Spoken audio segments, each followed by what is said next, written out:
Hello guys. Alam nyo guys, sobrang saya ko talaga. Nakikita ko na yung mga earnings ko sa TikTok.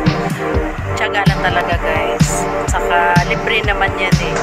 Hindi naman natin sarili produkto. Kundi magpo-promote lang tayo sa mga product nila. Saka limitahan lang din ang pag-promote natin kasi yung iba hindi tayo allow. Minsan may nagano sa akin guys, collaboration. Yun ang inaano ko, yung collaboration guys. So nagpapasalamat ako guys, may nakikita na ako mga commission ko guys. Kahit paano, kahit kukunti.